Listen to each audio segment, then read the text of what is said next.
Welcome to Going In Blind. I'm your host, as always, Zach Tidwell, and I think this is probably going to be a bit of a controversial episode, even though it shouldn't be.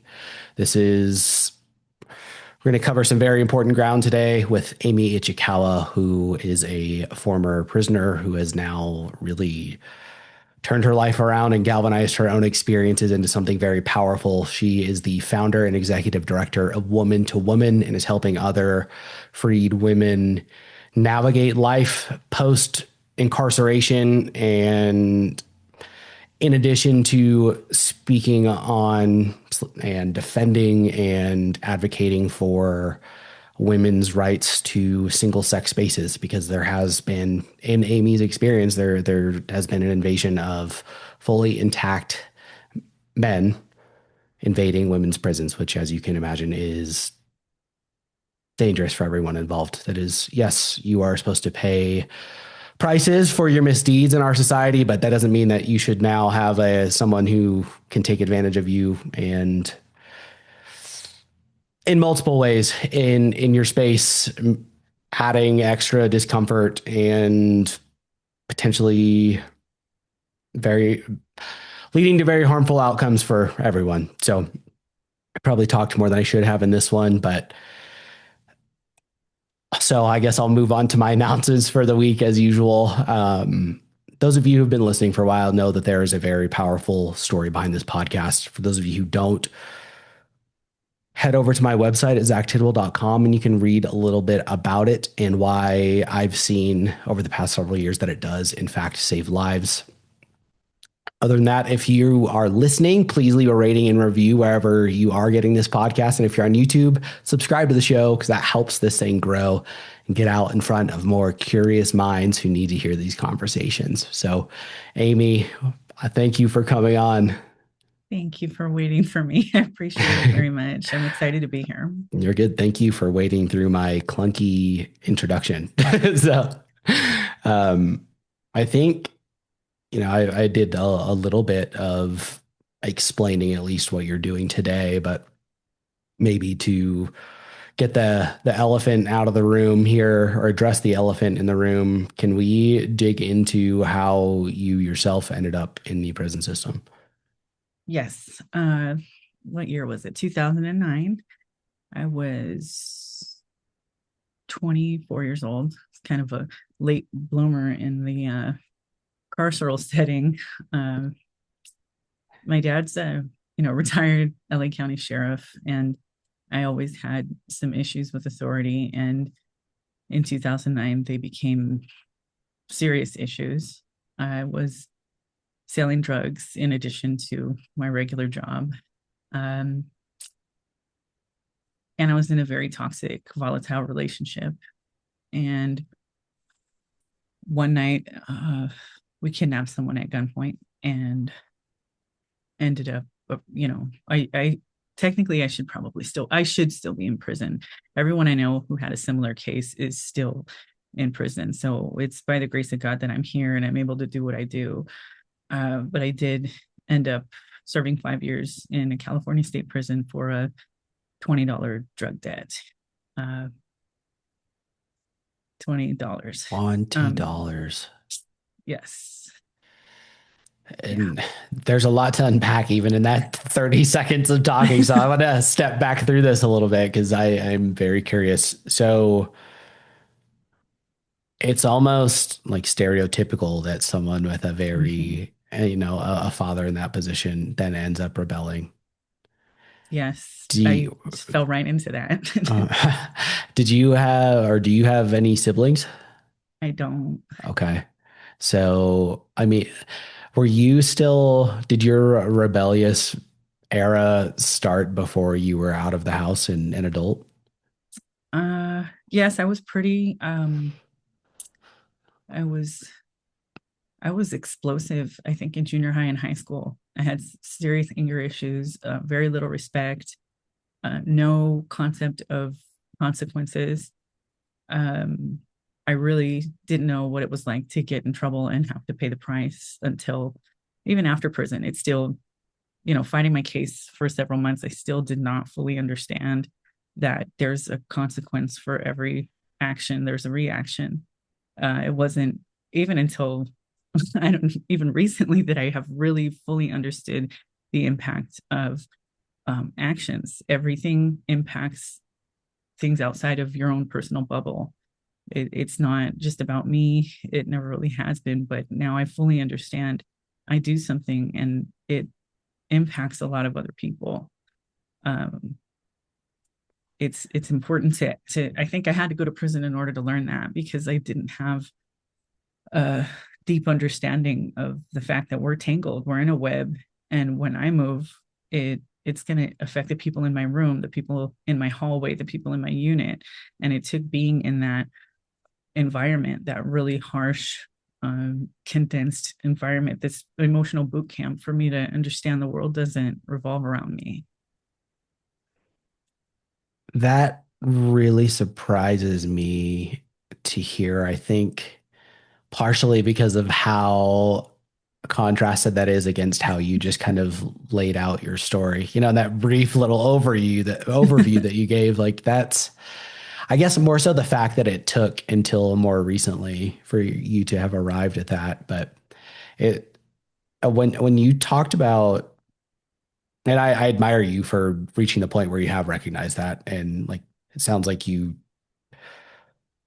do, at least with what we've drilled into so far, like you do take full responsibility for your own actions and things, and that's a big sign of strength. So I Thank you. just I have a lot of respect for that. But with you did say something. It I guess it made me lent the perception that maybe because of your dad's role as did you say he was a sheriff or a sheriff's deputy? Yes, he's a sheriff. Okay. That maybe you were afforded more lenience on things than other people were. Did I read into that correctly? That is absolutely correct. I mean, I was blessed through and through, even up until the time I took I was sentenced. I had a different judge the day of sentencing, and the judge happened to be my aunt's classmate. And he said, "Hi, Amy. Did you tell your auntie Laura I said how she's doing?" And I was like, "Wow, this is wild." I said, "I most definitely will, sir." And he he he said, "I'll give you 5 years. I'll give you five. Your co-defendant has to take 14 in order for you to get the five because of priors." And I still was pushing it. I was like, "That's not really fair. How about 7 and 7?" I just wasn't understanding the the weight of the issue. But I was really, really, really lucky. I mean, my charges were completely, they were very disturbing. I mean, like false imprisonment with intent to torture, kidnapping for ransom. Those aren't, beginner charges. These are pretty hefty. These are some of the same things that the men that are transferring into women's prisons are charged with. So um, I know it's a big deal now, but then, boy, I sure had no concept of the severity of what I had done was. But I did luck out. Was that the case in terms of not like having that leniency? Was that also the case growing up? Like as a teenager, when you started becoming more rebellious, were things kind of getting swept under the rug because you were the sheriff's daughter? Yes. Okay. I really felt invincible. I didn't think that I would ever be held accountable or have to be responsible for anything I did because I had a ticket out. I always had, my dad's business card in my wallet, or I'd be fine. Nobody's going to do anything. I'm not going to get caught. I look like a square. It'll be fine. And it caught up. Yeah. This is the first time I guess I've even like stopped to consider that. I guess I could have would have suspected stuff like that happens in small towns, not in LA County. And Right. and people think of it as okay, it's rich kids get afforded some of that, benefit, downstream benefit of their parents' money and influence, but not someone It's weird because I don't know if your father had a role in that. I would suspect that maybe he did have a direct role in that, but it's almost kind of, I mean, that's a bit of a, it's hypocrisy if that is what it is. If if he had a direct role in that, which I don't have kids, I'm not judging that, but I'm just calling it a spade on that. But Mhm. have you guys talked about that at all? Well, yeah, sometimes. Okay. I mean, he was the first person. He came to see me immediately after I had gotten arrested, like just a few hours after, and he said, what happened? What are Mhm. you doing? You know, um, he said, do you understand how serious this is? This is ridiculous. And what did you do? You told on yourself. I said, yes, I told on myself. I totally told on myself because the detectives, they found a picture of my dad and I in my phone. He was in uniform and they knew who he was because, of course, I want to get busted in the same area that he had been a bailiff in for like 17 years. So Mm. the detectives said, "Oh, this is your dad. We know your dad. You're never going to see him again." And I just started crying. I said, "Why not?" I said, "Because you're never going to see the light of day again. Like you're not going home. You're not going to work tomorrow. You're not getting your car back. You're not getting your phone back. You are going to prison." And I was like, "Gosh, well, what do I have to do?" I said, "Tell us what happened." I said, "Okay, I beat this girl up and I'm sorry." And they just looked at me like, "What do you think that's it?" Um, and they said, that's definitely not it. And then they read me my charges and I was like, wow, that is a really long list. You got to be kidding me. Uh, and they were not kidding. They were not kidding at all. But my dad, he was pretty shocked that I would, not request a lawyer, not anything. They got me right in the heart. Did a death blow as soon as they said, you're never ever going to see your dad again. So that's that's what happened there. But I don't think his position really had a whole lot of influence on the leniency. I mean, I had no priors. I had no record. I think most of the the impact of my dad's position was in my head, and it reflected in my attitude and my carelessness.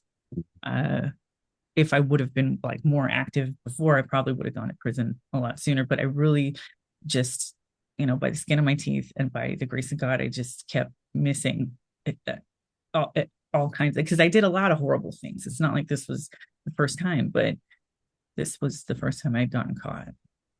Okay. And so I guess I probably didn't communicate very clearly what I was asking for. I guess with the rebellious nature kind of coming out as a teen or whenever I did start to rear its head, I had assumed that you had been caught before and maybe daddy was No, taking care of it kind of thing. Okay. So that's very different than what I had thought and then how I then took what you said. So I apologize for that. But no, no problem. I guess like the detectives now, so everyone can understand what happened. Tell us tell us what went down and what got you in that room. And also because you mentioned that you had a normal job I did, as well. yes. I had my dream job. I worked at an adult day center for adults with developmental disabilities and traumatic brain injuries. And uh, it was everything I had always wanted to do. I worked with my mom worked there. I worked there straight out of high school up until the night before I got arrested. But that's not a very lucrative industry. So I did think that it was a great idea to supplement my income by selling crack on the weekends and not to minimize the seriousness of that. I got out of control. Um, and I never realized until, the past like maybe 10 years how dedicated my entire life was to money, to the hustle, to stuff. I didn't understand how big of a part that played in all of my motivation. It was all behind money and my life has been so much better and so different after falling out of love with money. Um, that's one of the most awesome thing that has happened through all of this. I'm not obsessed with it anymore, and it's been very liberating. But I did have that was a wonderful job. I loved it. Um, there were even, there were people I was in school with from junior high to high school that were actually clients. So we'd known each other for years. Whoa. It was wild. We'd known each other for a long time, and we'd been friends.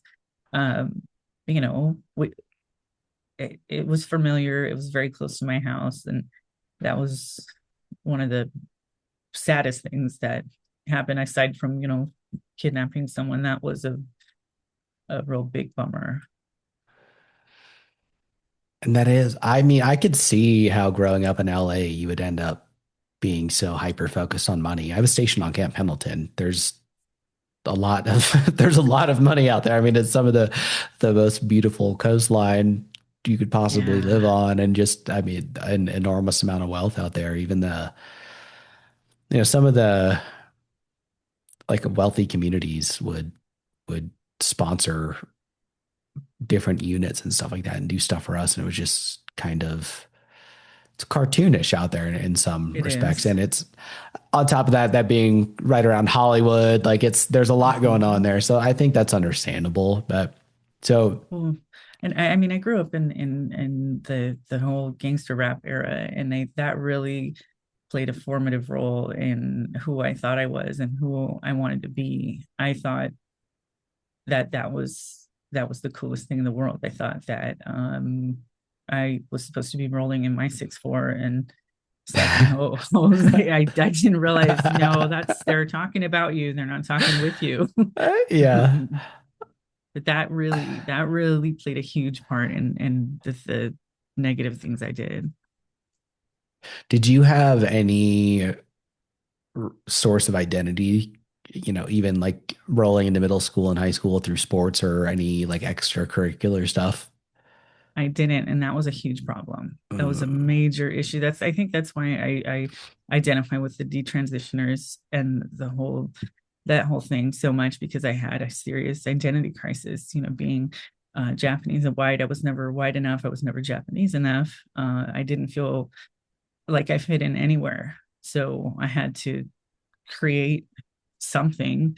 And I didn't have a spiritual identity anymore because I wasn't going to church after about 8 or 9. So I was just flailing, looking for something to belong to. And I belonged to the streets after that. That was that's, that's what I found. That's what I clung to. That's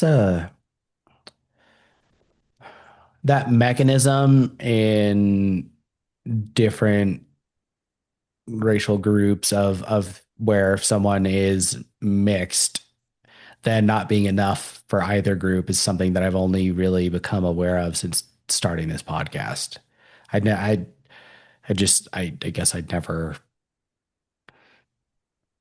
had never heard it being discussed before. So but that's not the first time that I've heard someone say something along those lines. And it's like, it's another point back to how tribal we are for what is such a, Yes. like a flaw in humans in general. But I could see how I mean, that's why I asked about the identity thing is like, it seems like that's what that, cause I'm not in general. I don't think that, or my opinion has always been that media doesn't really shape people to do bad things. When you see people talking about movies or video games directing kids to go shoot up a school or something like that, like I don't think that is. And I realized as you were talking, I was like, it doesn't sound like there was anything else to provide that. I mean, so maybe that's an asterisk that I need to add to my views on that. But I don't know. And it's hard for me to relate to because I grew up playing sports year round growing up. And like that was like a crux of like a cornerstone of who I was I'm an athlete in all these different sports. So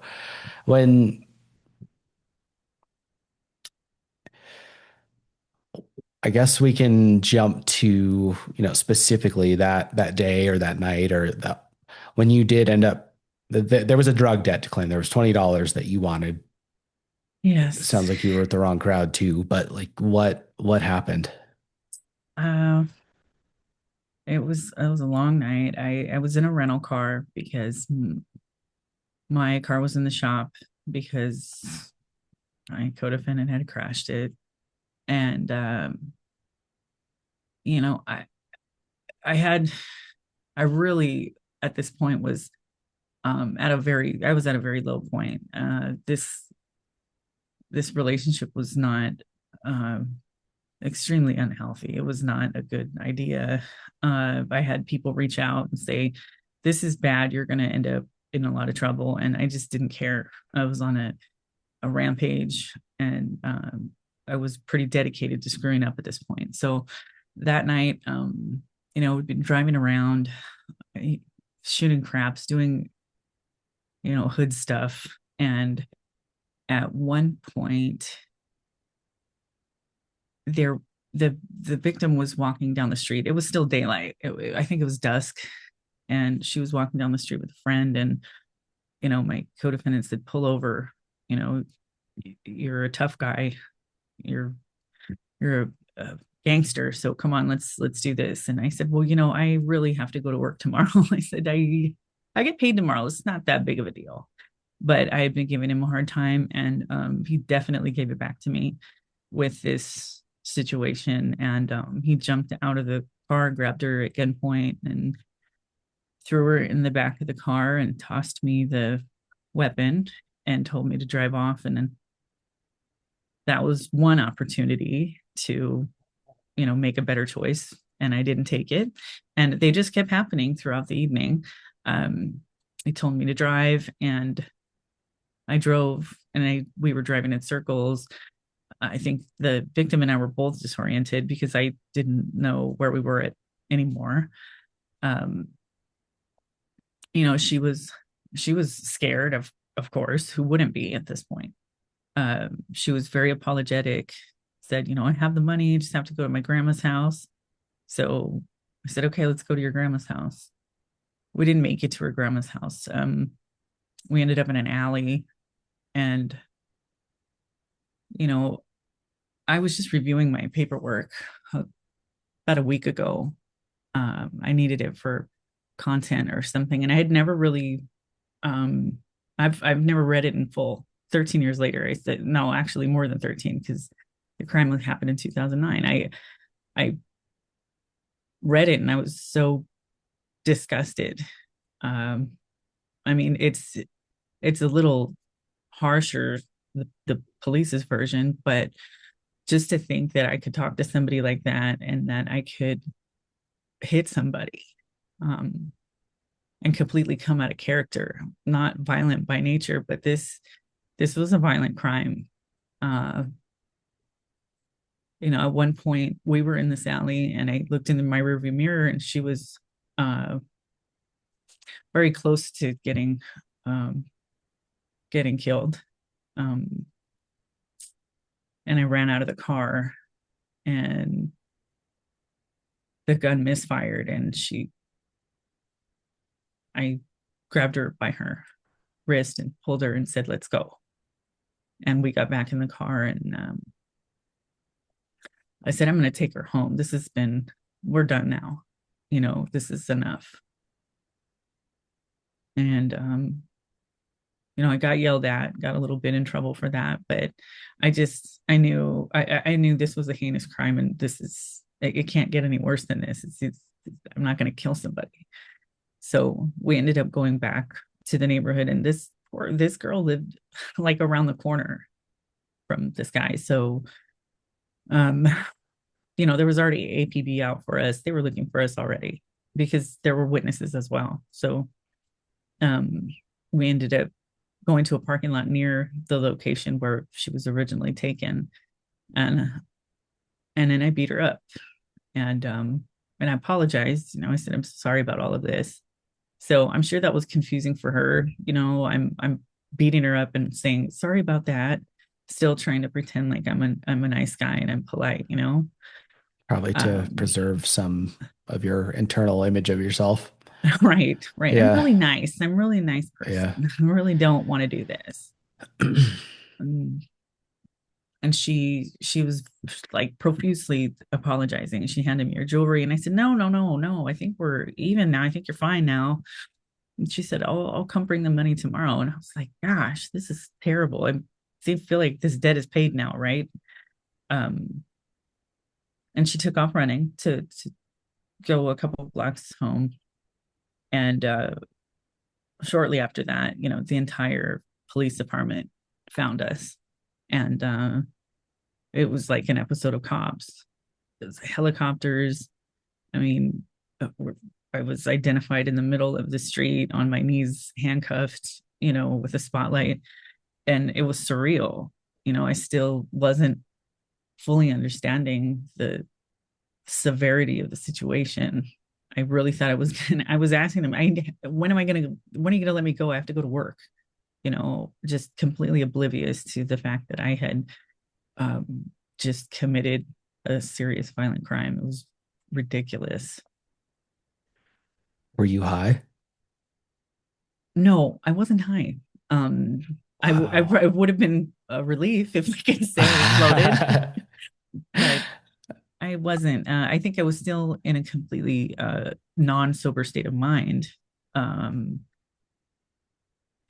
and even, years later, I think I still wasn't mentally sober.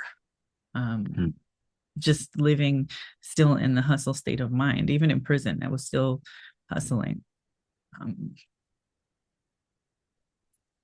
I mean, obviously, not obviously, I haven't spent any time I've never been arrested or so. I haven't spent time in the penal system.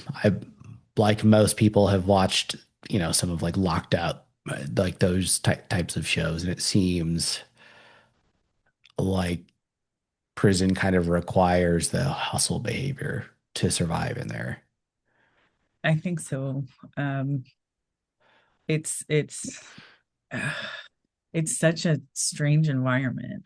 It's it wasn't the worst time of my life, and if anything, I I would have stayed longer. I think I could have used a couple more years. I did hustle. I did learn a lot of new horrible.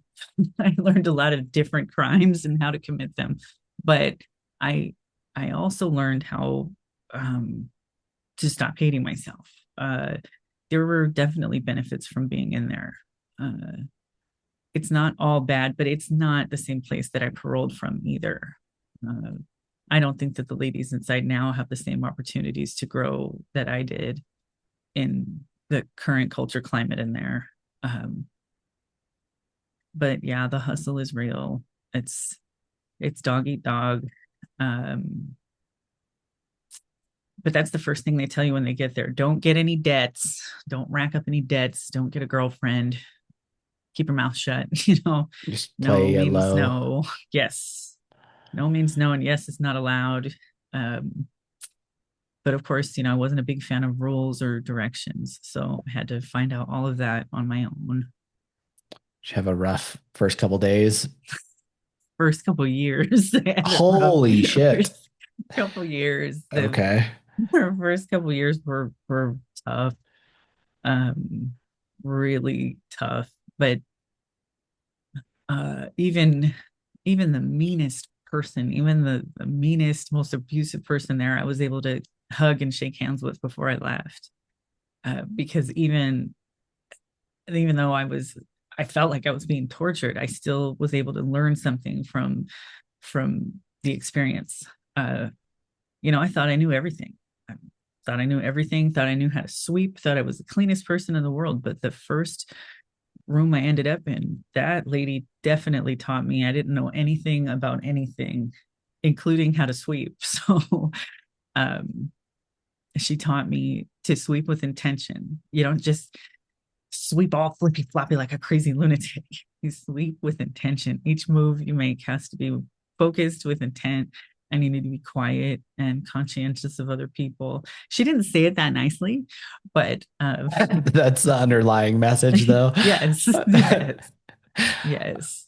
I mean, just what's the culture like? And is it like what you see on TV with men's prisons, and if any of this is too No, personal or so. Okay. it's so different than men's prison. The level of violence is much lower. It's not. It's men get up in the morning and they have to survive. They have to, they're going to war every day. Yeah. It's live or die. Women have never had to think or act that way. The culture is currently changing, though. It is becoming much more man centric. It's the men's prison culture is definitely coming over, but women kind of nest and build families. It's a little strange, but you know, there's moms and dads and grandmas and grandpas. They create little pseudo families. Um, and sometimes it takes years to cultivate those families, and sometimes they're able to all get in the same rooms. In the prison I was in, it's the second largest women's prison in the country, and there are eight person cells. So they were, Oh. yeah, they were designed for four people.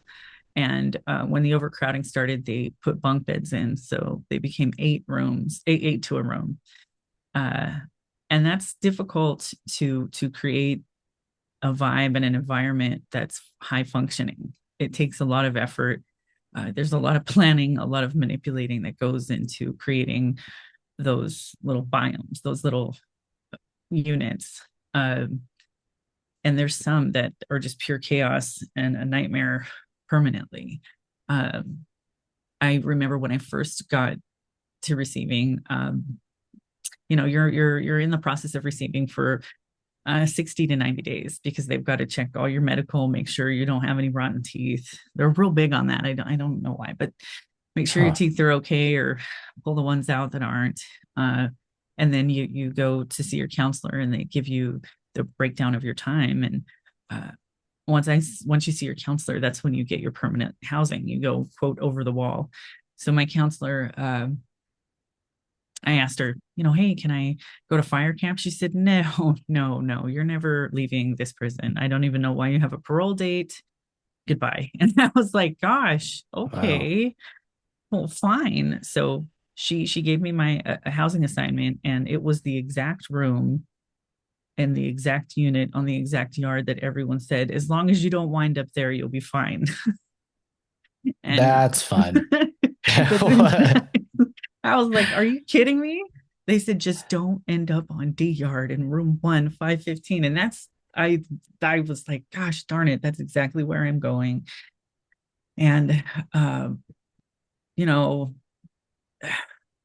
it's a hard unit. It's still a hard unit to this day. It's still very active, and it was so scary. I, I wasn't like a social butterfly. I didn't, you know, I was an only child. I am an only child. I didn't know how to play well with others very much. And um, I sure learned. I sure learned that day.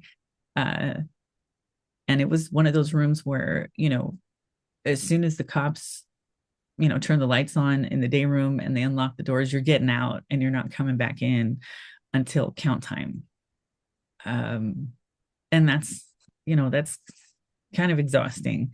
Uh, because what are you going to do? You got to sit outside in the sun and, just watch, the flies and the time pass, because you're not scheduled. You don't have a job assignment yet for a few weeks. So that lady made sure I fully understood when the door pops for diabetics to leave for breakfast at 6 something a.m. You get out,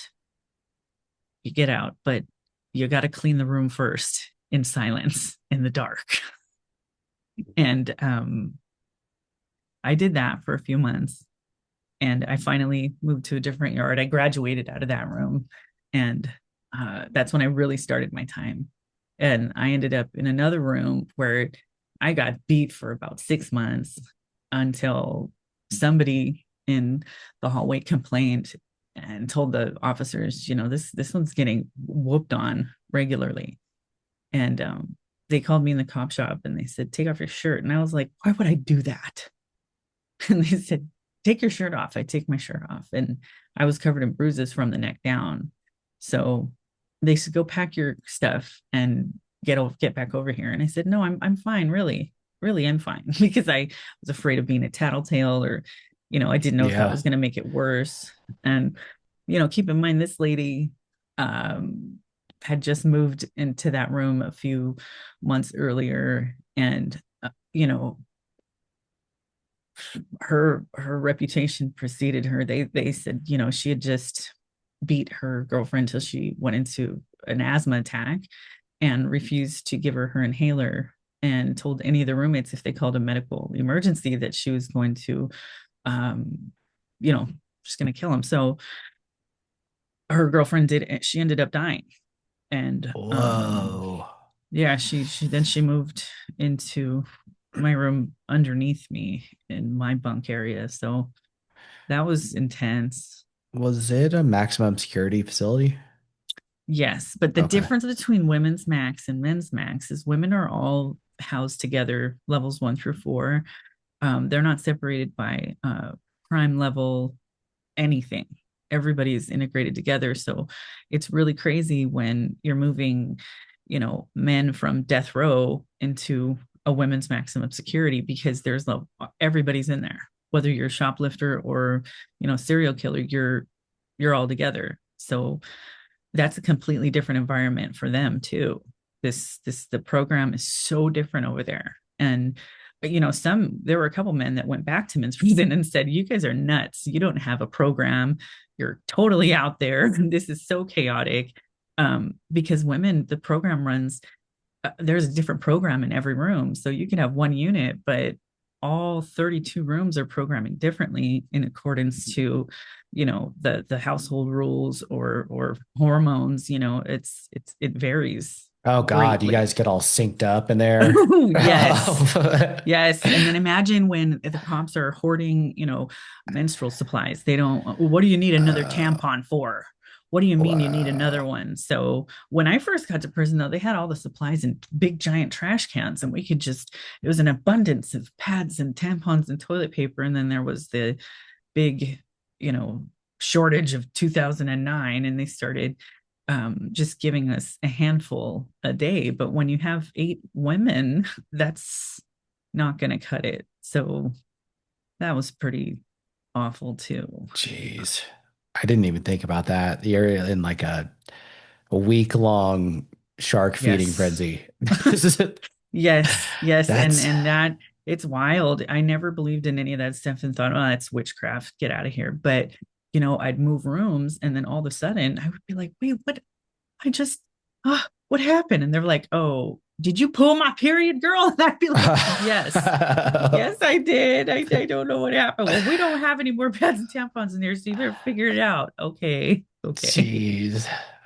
Does does it and I promise I will move towards the men coming into women's prisons. But I'm trying to just get more of your experience and like a better understanding of this here because some of this was just stuff I was wondering about. Does it be it, and I guess also in the interest of understanding the differences, like do women's facilities one divide along racial lines, and then two, do you see the same prevalence of homemade weapons?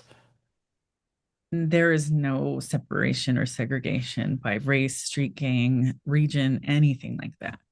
So there's Bloods and Crips in the same unit. And at the end of the day, we're all women. I mean, there's issues, there's beef, people fight, but it's nowhere near the structured political issues that the men deal with. And the weapons, the only time I'd ever really seen a weapon is that they put a crazy person in my room, a very crazy person that was fashioning weapons out of anything she could find. And finally, when we got rid of her, or not got rid of her, when we had her moved, the underneath her bed was just a bunch of homemade weapons. But that wasn't ever really a major issue, but it certainly is now.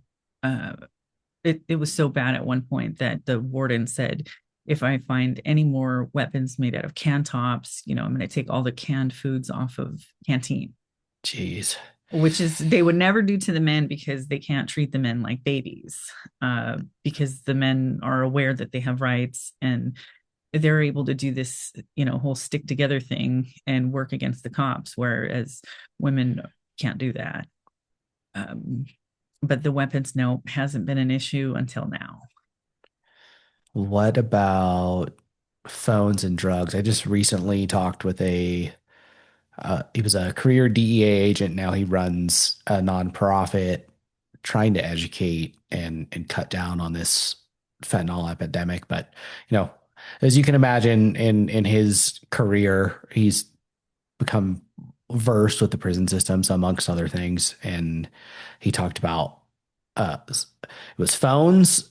synthetic, I think synthetic weed and fentanyl being the Mhm. top three things being smuggled into prisons currently. Was that the case or in your experience? Maybe not Uh, fentanyl, but well, actually, I I I did fentanyl in prison. Yeah, I really, did fenty, but it wasn't like today. This was, years and years ago. And I had my bunkie and I, a good bunkie, we had a good friend that was, dying of breast cancer in the skilled nursing facility in the back. And she just wanted cigarettes. She's like, I'll give you guys whatever you want. Just give me a cigarette.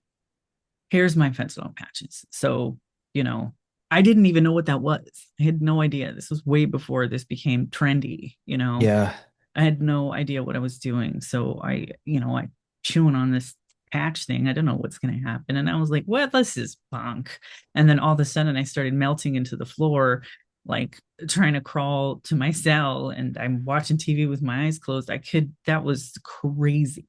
I also Uh, watch TV with my eyes closed. I get this, it. but this was it was wild. That was a good one. Um the fentanyl, it is an issue now. The phones, there were phones when I was there. But this is not, people don't understand. Even during the COVID lockdowns, when there was absolutely no movement, there was no visiting, nothing, there were still drugs and phones coming in. So wouldn't you think to like check lunch boxes before people start their shift? Whether it's free rolled staff or, officers, you gotta, you know, check their lunch boxes. It's a big deal. Yeah. There were pounds of drugs coming in during the lockdowns. There were overdoses happening at that point too. Um, but now the drugs are in abundance. It's so crazy. I can be on the phone with somebody and within a 15-minute phone call, there'll be 4 alarms for 4 overdoses. Um, it's ridiculous. It's Now, that prevalent. yes, it's so bad in California that they've issued Narcan to every single prisoner. Here they tell them how to administer it. So if you or your roommate or if someone is suffering from a drug misuse, make sure to administer this Narcan. Which Uh, enables then the problem. I right, mean, because not that you should. we're not gonna look for the source of the narcotics. We're Jeez. just gonna give you this medicine so you don't die, and we can still get paid from you. That's fucking sinister. Because Yeah. obviously people know it's an issue. Someone's making a shitload of money off of that Narcan being in every prisoner's hands, and Well, it someone's gets all, better. It gets okay, better. tell Okay, me. Newsom, because Gavin Newsom, he was able to get Narcan into California at 40% less. Why? Because he wants to be manufactured here in the state. I mean, there's so much dark, twisted stuff that goes on with the current administration here. I mean, not just the current. I think it's always been corrupt. California is such a hotbed for absolute corruption and just government overreach. It's crazy. And this is a $14.7 billion budget that isn't doing anything but producing worse addicts and, more criminals. I mean, people are not coming out better than they went in.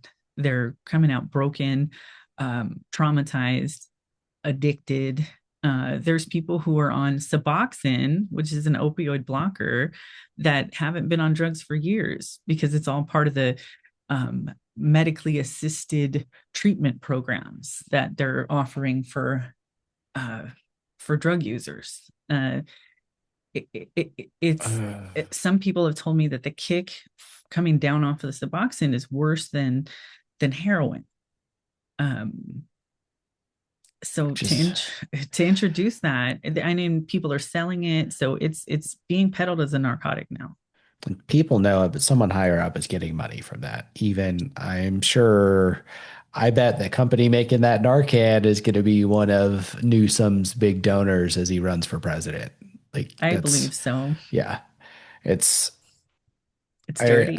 yeah, and I mean, it's just our political system in general. So I'm not just shitting on California and Newsom. I think money needs to be out of politics in general. Not to, that's not going to Mm-hmm. remove the behind the closed doors aspect of it, where there's, things being done with a couple handshakes, but it at least shouldn't be an keep removing it from being an openly accepted or at least openly legal thing would at least I would hope cut down on it because people would have to at least be more crafty in hiding it, which Yes. makes it a little harder to operate. But I just it's interesting that that came up too, because that's another thing that I talked on. This gentleman's name was Brian Townsend, and very, very interesting dude. But we talked about these, in a different context. I've struggled with addiction myself, specifically with alcohol, and so we got on the topic of the long term use of these, you know, opioid alternatives slash Mm-hmm. replacements for the use of opioids. And it's that business entirely. Again, it has its purpose. I think, like anything, I share the same views with that as I do with antidepressants, where it's be on them when you need them while you're doing the, taking part in treatment alongside the use of the drug. But the goal should be to get off of it, not to be on it forever, Mm-hmm. which it sounds like if you might have someone who's in those prisons for life and they're on, it sounds like maybe on Suboxone that entire time. Yeah, that's what they're doing. It was never a thing. Like they took methadone, or they stopped issuing methadone. They're kind of replacing it one with the other, but this is not the way. This is all part of that harm reduction model where they're not even calling this drug abuse anymore. It's drug misuse. Like Yeah. it's such a horrible human experiment. Like this is a hotbed for medical testing anyway. They've been doing it in the prison system for years. I remember when I was there, everybody was on Lexapro and Neurontin, and Really? they misprescribe drugs all the time. One of the main side effects of Neurontin or gabapentin when you don't have seizures is severe brain fog. So you got a bunch of people in the prison walking around with severe brain fog as if we didn't have enough fog already. And then you got people on Lexapro. I jumped on it because I they were transferring women to a yard on a men's prison if they had 2 years or less, and they weren't on psych meds. So I said, well, I got to get on psych meds. I'm not Yeah. moving. So I get on psych meds, and then I start talking like Mickey Mouse. And some older ladies were like, what is wrong with you? And I was like, what do you mean? And they said, you're going to get off of that medicine. And I got off the medicine. Why? I mean, it's prescribed. It was prescribed to everybody, all kinds of Which people. is so crazy. The side effects of those antidepressants are also suicidal thoughts. Mm-hmm. Like it's not like Right. everyone experiences them, but like these are no joke. It's not like there's no downsides to having that shit in your system. Like that is, and coming off of them outside of all the side effects can be dangerous if not done like in a measured way with clinicians, Mm-hmm. monitoring and there for support. Like that is so scary. Where was your prison? And I know you said you paroled out of a different facility, but was it a privatized prison? No, no, Okay. California stopped private prisons a few years before I got there, I Okay. think. So it's all run by our genius state. Oh, it's just awful. the medical, and one of the highest vacancies is for in the psych department. There is no mental health services. uh, Almost all of them are vacant. I think there's like one clinician working with thousands of people. It's ridiculous. It's I mean, Yeah, that's really working with none of them, is if yes, it's one to several thousand. Yeah. I know I've deliberately like offset the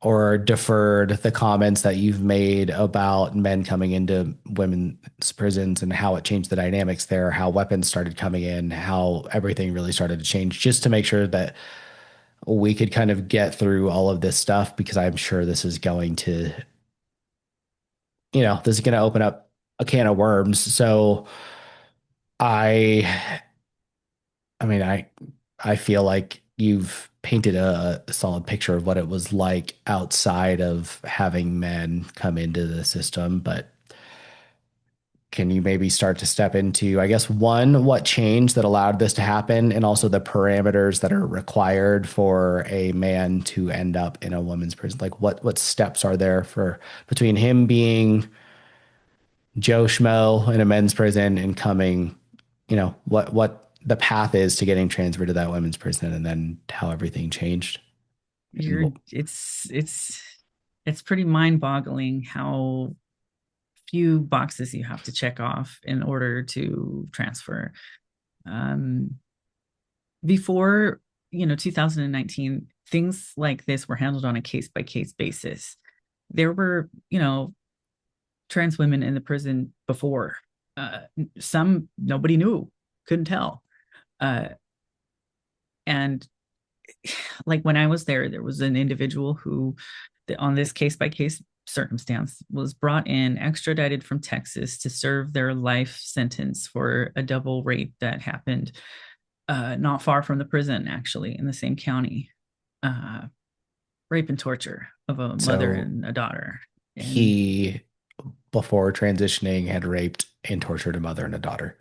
yes, Okay. and had attempted to mutilate himself in men's prison.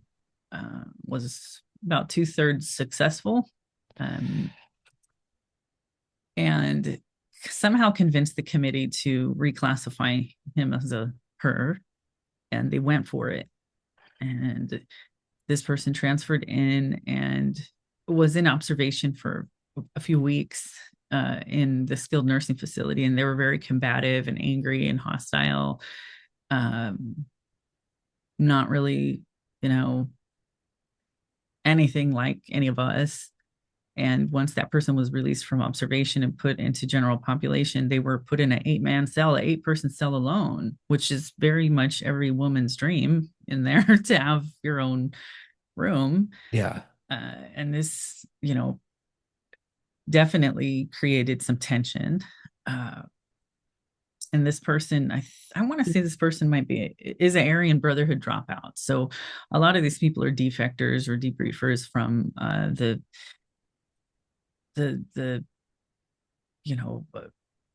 men's prison gangs. Mhm. Um, no longer affiliated, and that means you're a green lighter. So where else are you going to go? But Oh, this because they'll guy, kill you. yeah, this guy brought his prison politics. The the segregation thing was a big deal. You know, blacks sit in the back to watch TV, whites are in the front, and women were like, "What?" Because it's not like that at all for us, Mhm. at all. And that wasn't really, nobody was jiving with that. And you got to keep in mind, this is a violent, convicted double Rapist. rapist, right? And 92% of the women in the prison are survivors.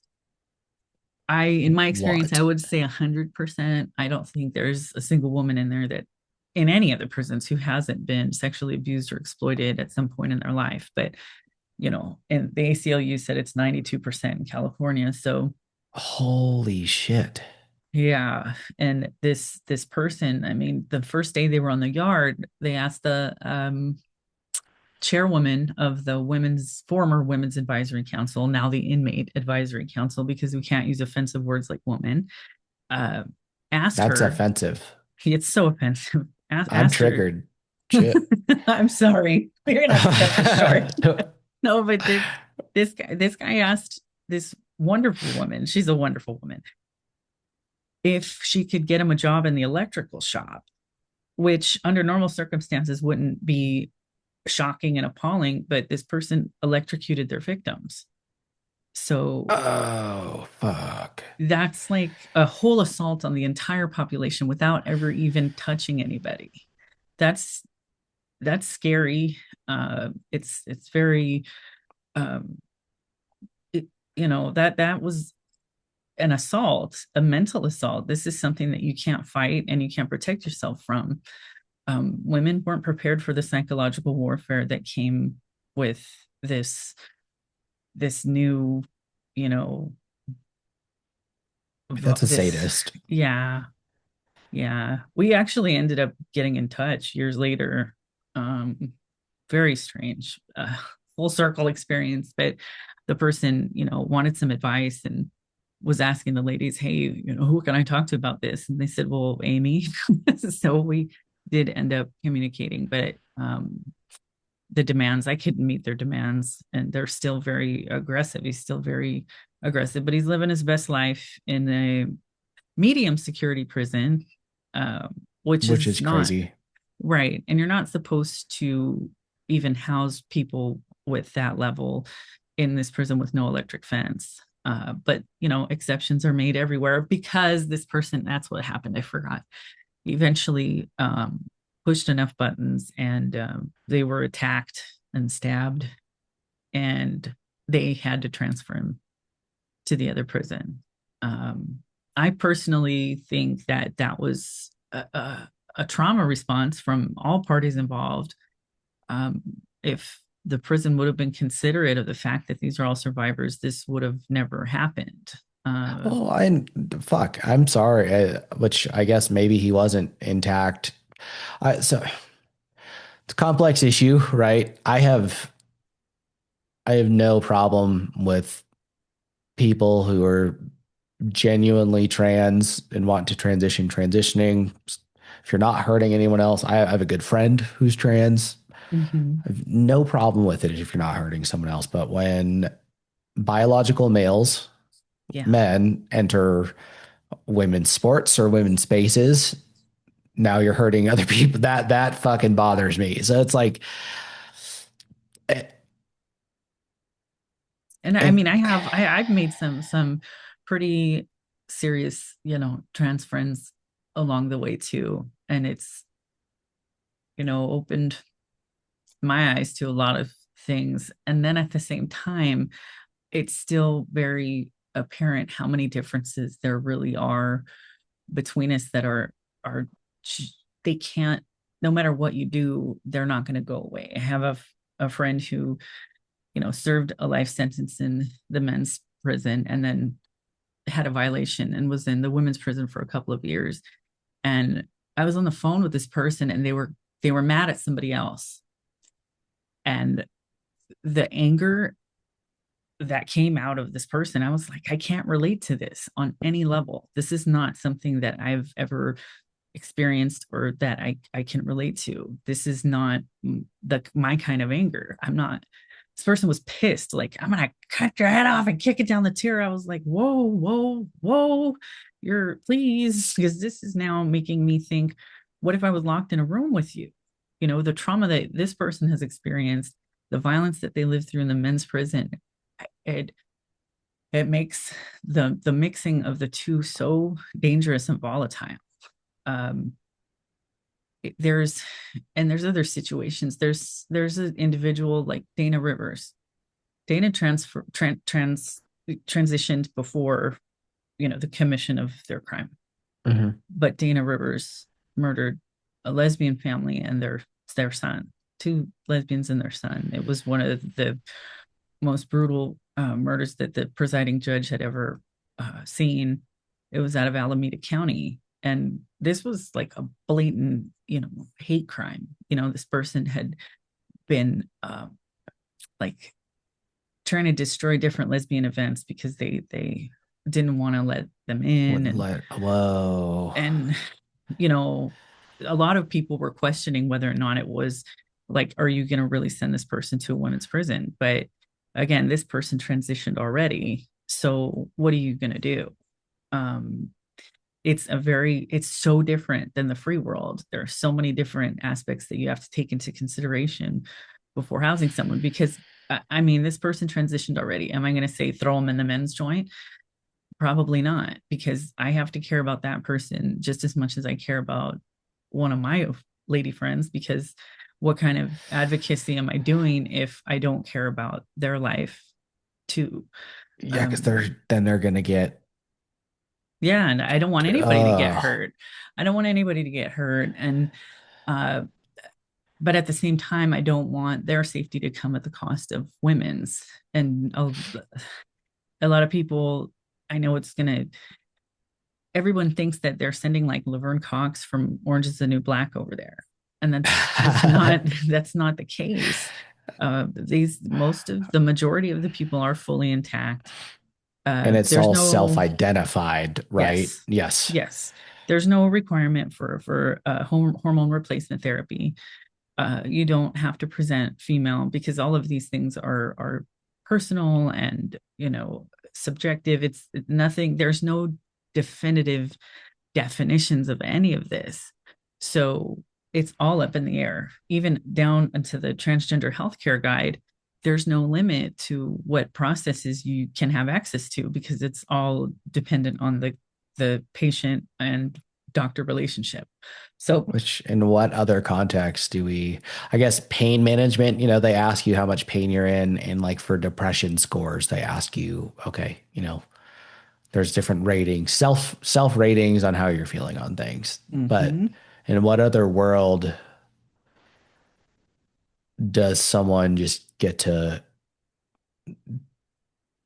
assert what they have or and again, if it's outside of this context, if it's just someone going through their daily life, zero issue with it. This is Mhm. very, very different. And I think, if you don't want to take any sort of hormones or, have surgeries that would mutilate your body, but and you're a man and you want to be a woman, I'll call you she, I'll call you her. I'll respect that. But very fucking different. Again, it's just, and I don't understand the hand waviness where whether it be policymakers or, and again, sports is a lot less, I don't know, it's severe, but in a different way. Where we don't, That kind of shocked me. I'm sorry. That shocked me for a minute too, because I started to get bitter thinking that, oh, but it's just sports. But after I met some of the athletes, after I heard their stories, like Riley Gaines, Paula Scanlon, Peyton McNabb, I was gutted because when they started telling me their stories, it was overwhelming to think that this is the exact same vibe. This is the exact same attitude. This is the exact same evil that thinks it's okay to house a male rapist in with female prisoners, all of whom are survivors of sexual abuse. This is the same thing that's allowing a young man to be in the locker room 18 times a week while these girls are taking their swimsuits off. with his dick out Yeah. or her, if she's transitioned, her dick out, whatever you want to call it, it is.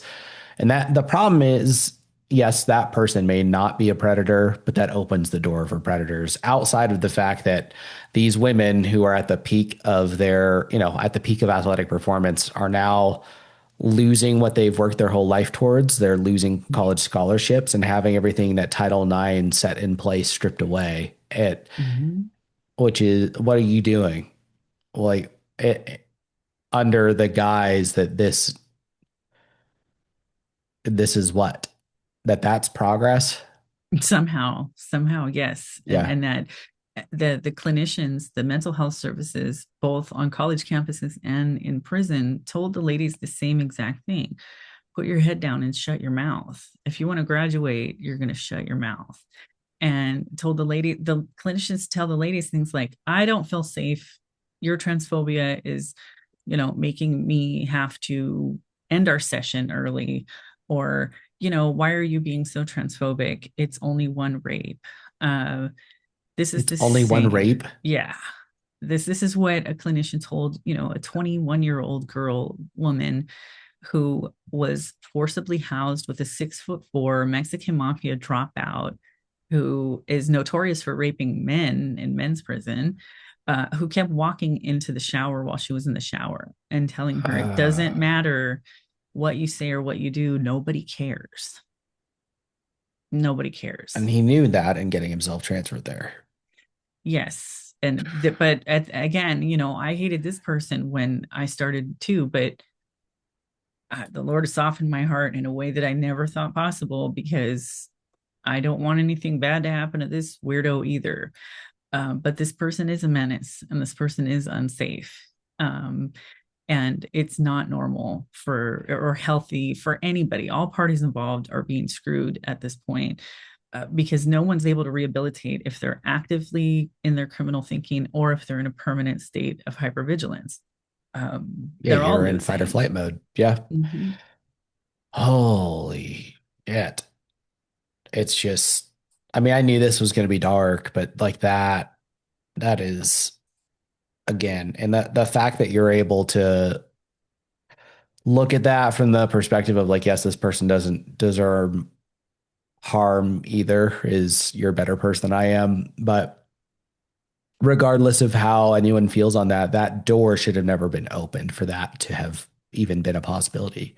Right. There never should have been, he never should have been in the same facility or to be able to be in a shower where this woman Mm-hmm. is at.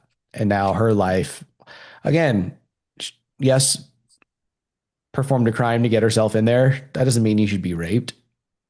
And it's, and I feel like, I know that that's a ridiculously obvious statement to say, but that is essentially what this logic of allowing these things to happen is ignoring, Mm-hmm. is fundamental logic that no one would disagree with. But you mentioned specifically 2019 a couple times. What was it that changed in 2019? That's when the implementation of the law started in California. And, um, this legislation went right under our noses. This is not something anybody has ever voted for. It's something that went straight through the Assembly and the Senate during the COVID lockdown. And every single person, except for the 9 Republicans in California, yes. Voted yes. The entire California Women's Caucus, the Women's Law Center, everybody supported this. And, you know, I wonder if they all are unable to read, because the first time I read this law, I almost barfed, because the privileges that are attached with having a trans identity, but only, again, this is not for trans men. This isn't for women who are living as men. This is primarily for men living as women. Uh, Nobody's ever had these kind of privileges in a carceral setting. Nobody's ever been able to have their personal concept of safety and well-being taken into serious consideration prior to any moves or job assignments.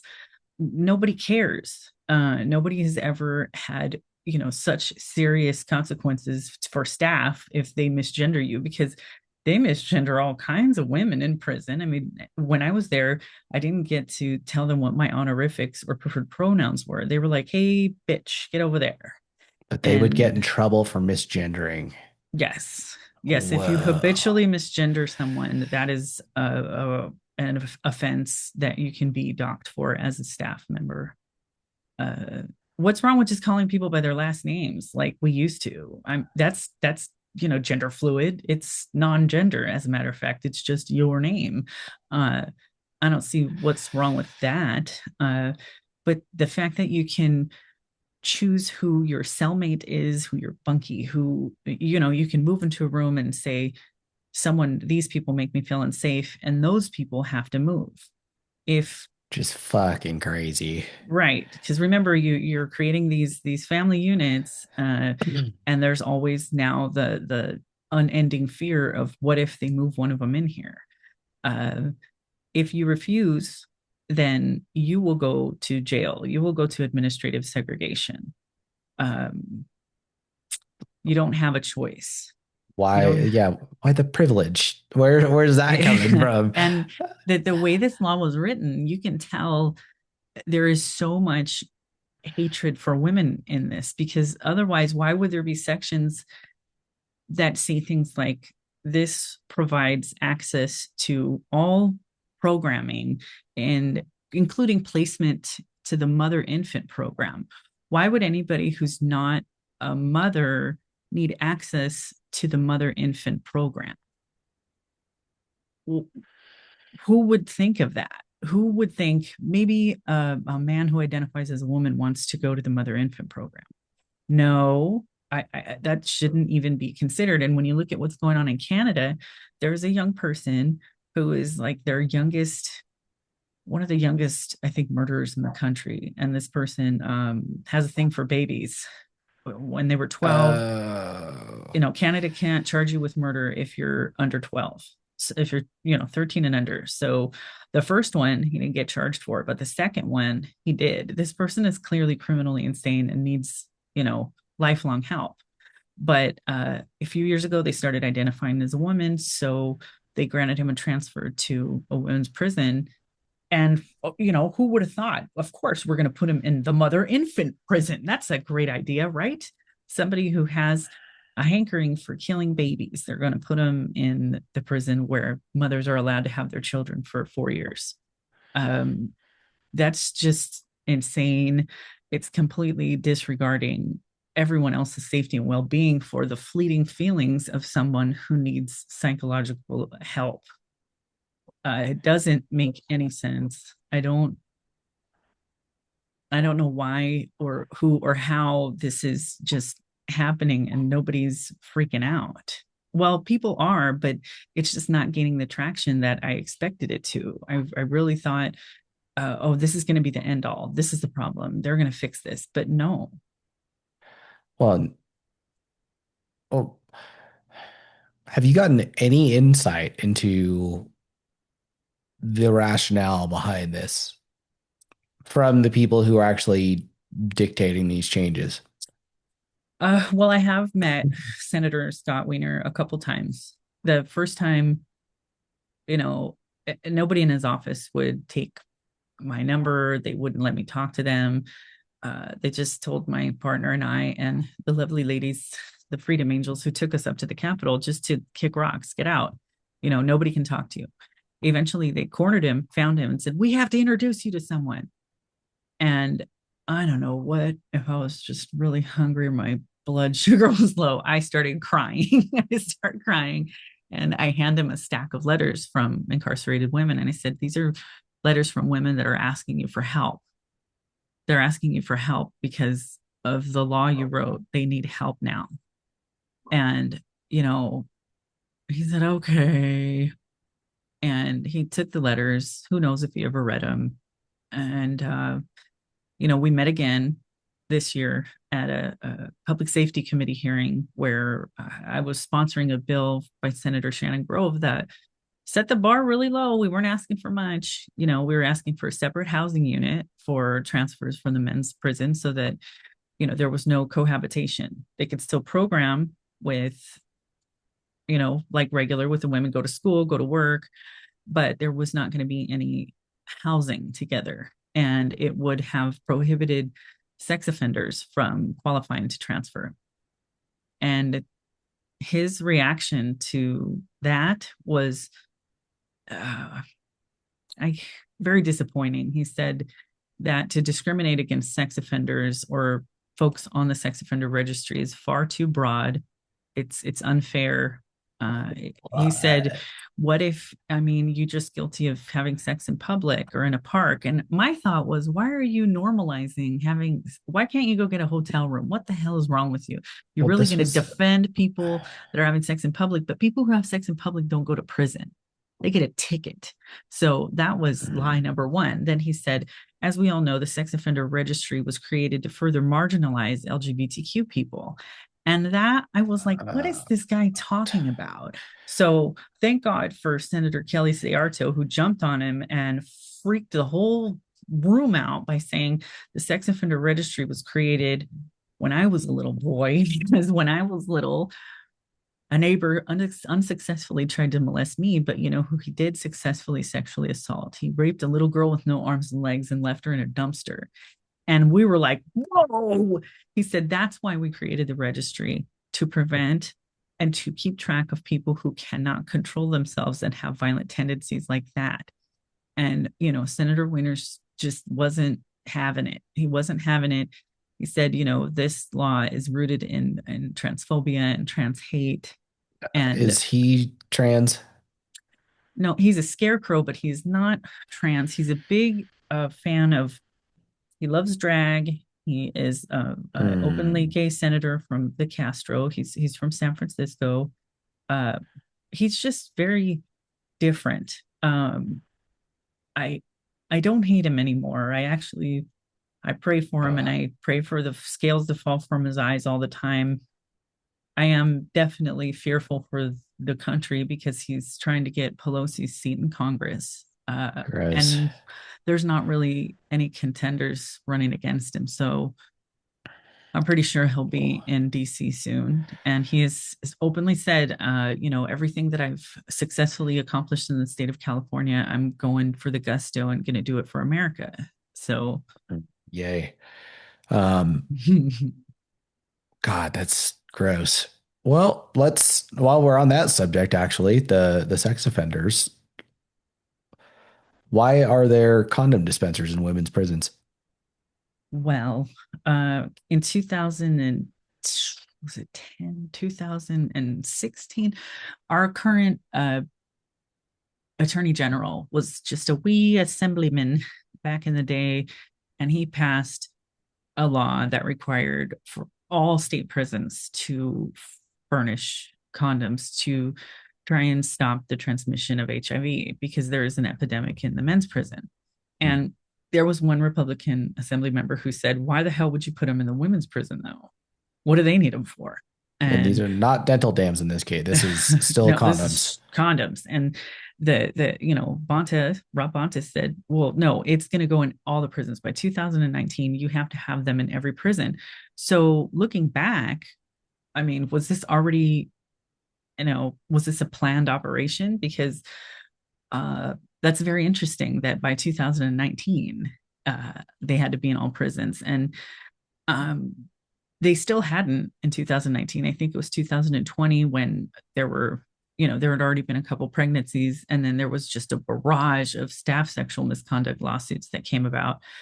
Valentine's Day, they had people come in and work overtime to install the dispensers in the day room. How romantic. Right. Happy Valentine's Day. Yeah. I do I have them here? And I was able to get some out, and I was somebody sent Oh. them. They sent them to me, and she's so crafty. She actually was able to get them to Ted Cruz's office, to Senator Shannon Grove's office. She's been there for almost 30 years, so she's very Whoa. skilled. But I got these condoms and they're rainbow, and then the dental dams are flavored. What is this? Some kind of joke? Like we were expecting medical grade, like regular ugly scary condoms, but this is like a sex pinata prize. What is this? Mm. They don't even have dispensers for tampons, but they have condom dispensers now. Um, it's gross. And of course, somebody's not going to ask, before I sexually assault you, let me go to the day room really quick and grab a condom. Can you please hold? That's not going to happen. Uh, that's just totally unrealistic and a complete mockery of what to do with taxpayer dollars. It's so stupid. And I find it hard to believe that other, you know,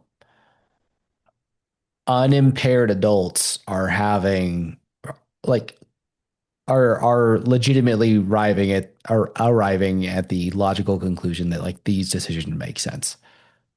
Right. It's I don't know how. And if they are, how is that person fit for office either way? Right. Right.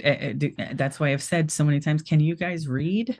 Are you guys reading these laws before you sign them? I really would like some legislation that would force every single legislator who puts a bill up for a vote has to read it out loud in full from the title all the way to the last sentence. They need to read it out loud in public because I don't even think they know half the time what they're doing. Um, if Weiner would have read this law out loud, I would like to hope that somebody would have said something.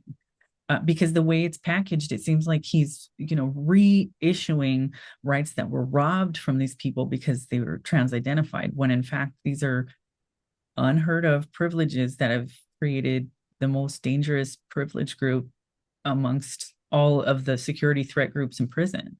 They have power over staff and the population. Well, and you talking about this, you're probably a turf, Oh yeah, I didn't which even know what that was at first. will you tell people? Because some people may not have heard that term before. TERF is a trans exclusionary radical feminist. I never considered myself any of those things, but now, ta-da, I am. Oh, it's a Um, pejorative. Yeah. and Senator Weiner even, he mentions them. He actually, in a town hall meeting about SB 132, the Transgender Respect, Agency, and Dignity Act, he did mention that the only opposers to this wonderful, well-written legislation are TERFs.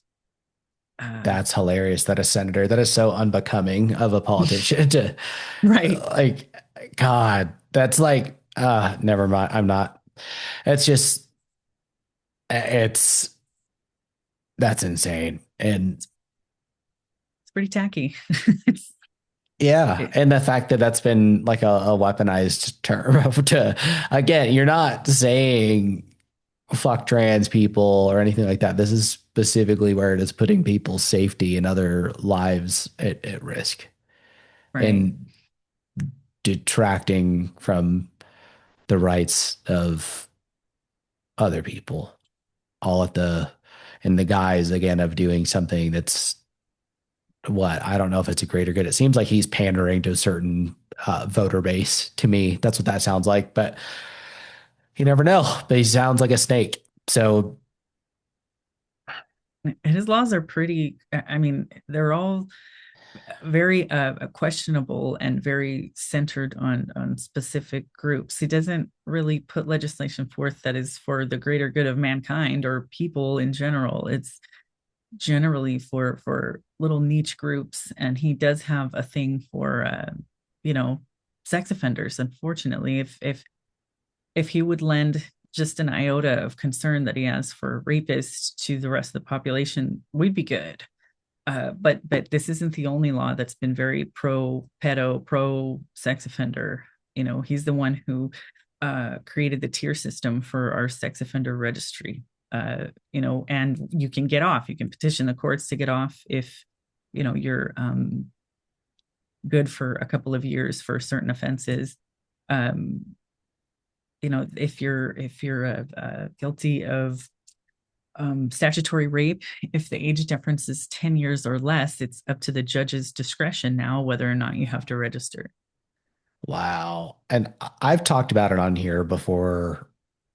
I think specifically in working with a woman who was a counselor who worked with male teen sex offenders that I think there needs to be some delineation there between, a 16 and 17-year-old that are dating and it's consensual Oh sex yeah. or, them sending pictures to each other and making bad decisions. But like this is Mr. Weiner a proponent of this, or has he been a proponent of the whole minor attracted persons kind of softening of the language around pedophiles?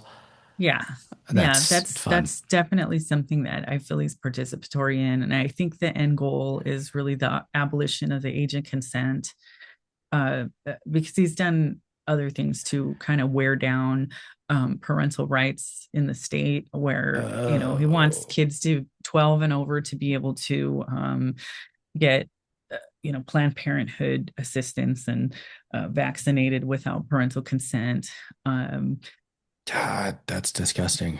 they're very bothersome, and these are things that people aren't seeing, how there's a lot of intersections here. There's between that, the breaking down of parental rights, the introduction of co-ed prisons, the sex offender registry, the statutory rape thing, then the decriminalization of prostitution. There was another law that he wrote that repealed the crime of loitering with intent to prostitute, because he said this further marginalized uh, LGBTQ people, particularly trans Black women. So Why does he's he keep mm-hmm, why is everything tied to like that is objectively that is mm-hmm. not an LGBTQ AI plus to, what, it's not an issue of that. So like what is this longing to attach everything to that? Well, I think it's a way to insulate oneself from question or criticism, to use, especially Black trans women. You want to use, that's a human shield. It's You're protected groups. Yeah, you're going to use that as insulation so that you can continue to push your bizarro agenda without being questioned. But people are hip to this, and there's Black trans women I know that I talk to regularly that are like, we don't want no part of this. This is crazy. Uh, the majority of almost the trans people in prison, they don't want to be affiliated with this. The trans women I know that are in the men's prison that are doing just fine, uh, are pretty disgusted, and they want to know where the statistics, where they're getting their information, where is this coming from, because this isn't reflective of their experience at all. They like, somebody told me, what do you think, I wake up every morning and I'm just like, waiting to get raped? It's not like that. I'm very selective, and most trans women have been in relationships for years here. Like, we're not, it's not like we're living our best life, but it's definitely not what is being expressed to the general public. This isn't accurate at all. So you're saying people who trans women who are legitimately trans and not predatory men coming over to the women's prisons. Right. Okay. They're in the men's prison with their boyfriends. They know our prison sucks. They know that there's less opportunities. The staff is far more disrespectful. They don't want to they don't want to go over there. And they've said, the people that are transferring over mostly are transferring for nefarious reasons. They want to have sex. They don't want to get whooped on over here. They have sensitive cases. They're either sex offenders or they've hurt women Pedophiles. and children. So they're at a high rate of risk because of the nature of their crimes, not because of a trans identity. Mm.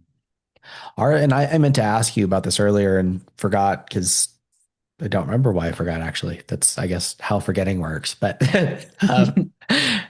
is there are there instances of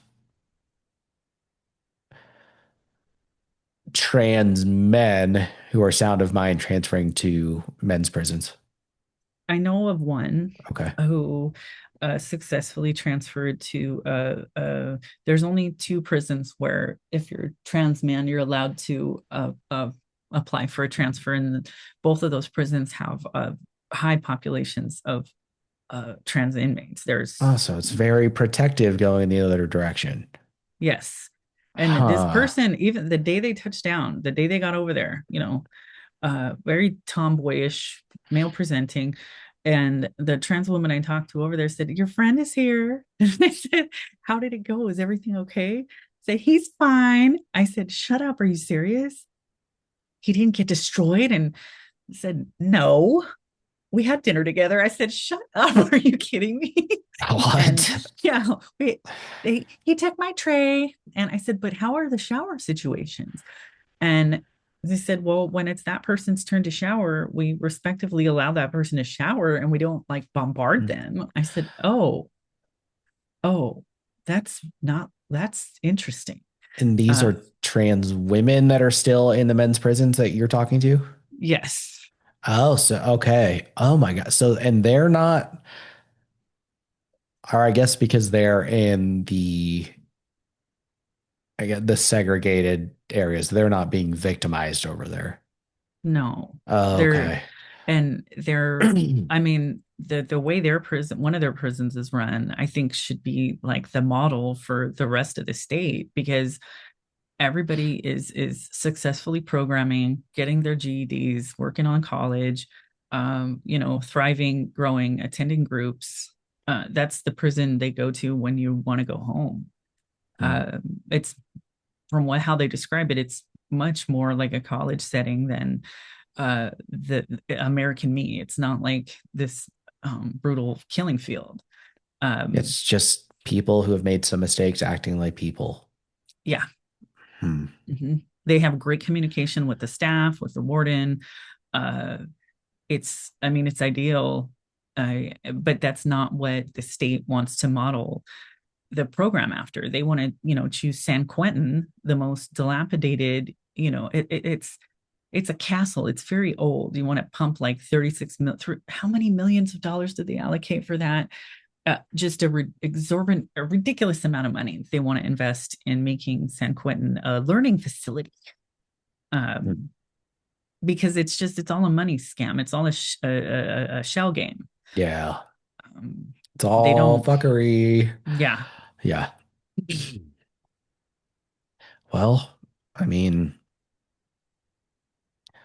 something else I really wanted to get into with you and just get your perspective on. I think, obviously with your own experience, but also because you had mentioned, it's taken us a little while to connect for, to coordinate our schedules. And one of the things that came up along the way of doing that was it sounded like a woman who had just been paroled from her life sentence enter the real world again.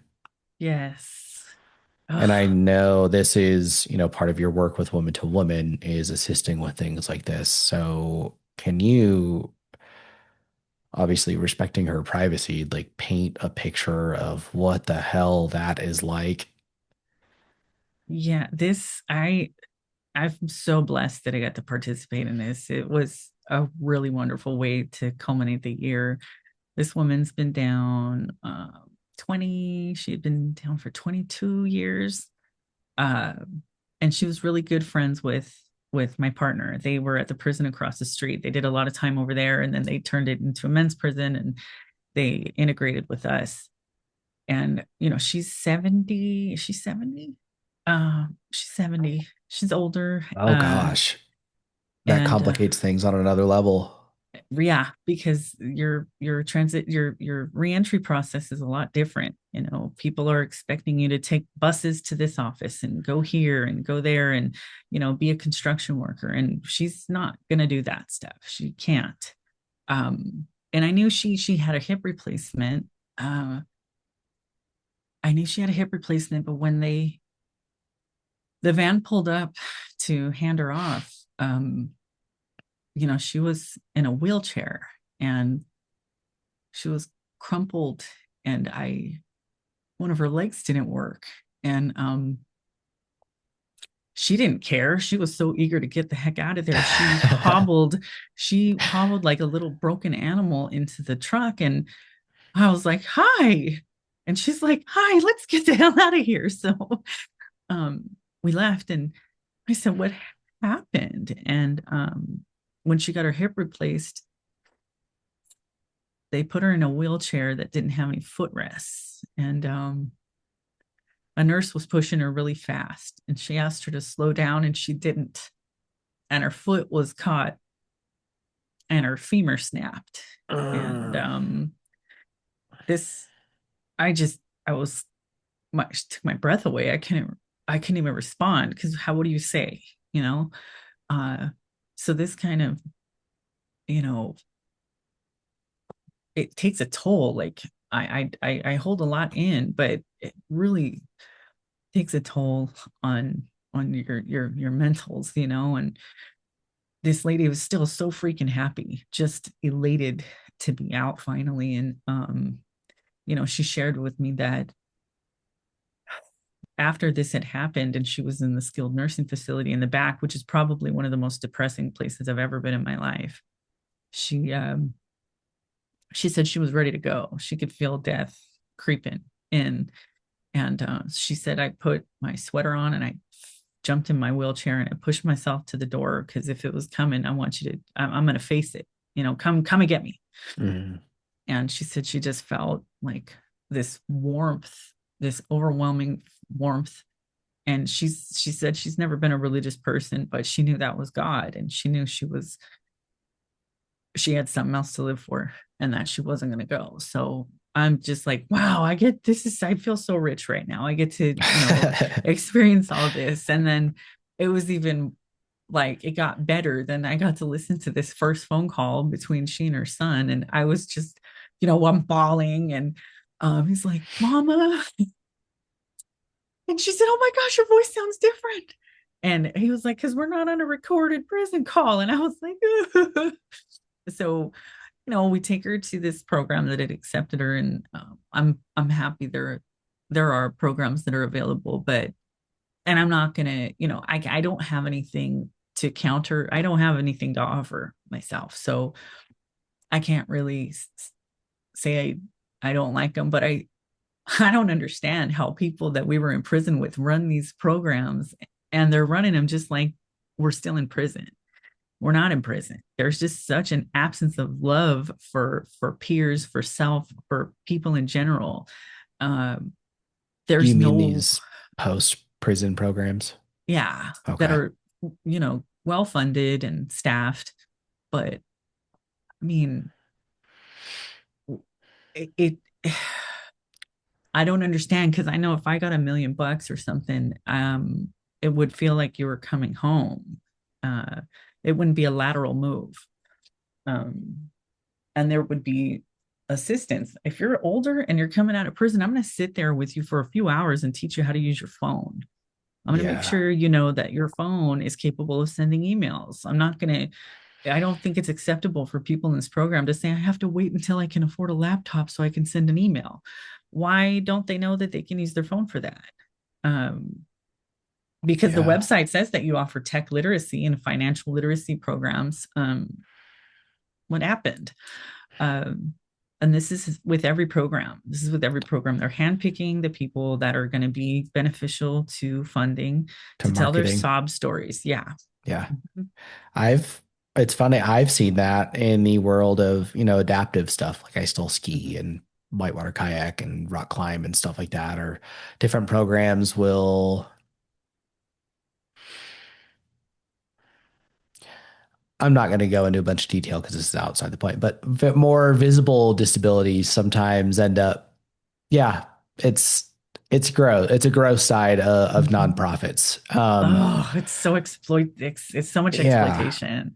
and it's weird. You recognize that going to these places, especially when they're good, and you can tell like the staff there is doing things like in the mission is pure and what is happening there. I'm all for helping spread the word and whatever, but it's when it's this greasy kind of slimy stuff, like it sounds like some of these programs do.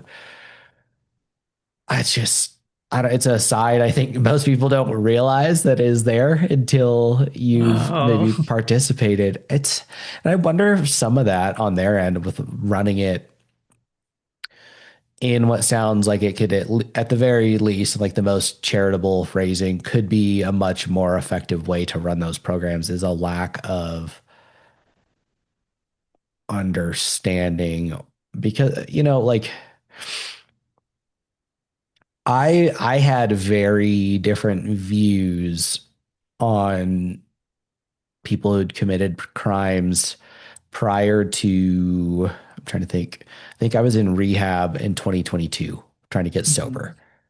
It was supposed to be, or what? It was supposed to be an all veteran and first responder facility. And one of the gentlemen that was in there, I don't know if he would want me to share his name. Otherwise, I would love to throw his name out there just because I'm proud of him. But he was a convicted felon and had, served 20 something years in prison. But while he was in there, entirely turned his life around it was out in California and he started doing wildland firefighting while he was in Mhm. the prison. And now on the other side, he is high up as a civilian firefighter. And you're just like, Wow.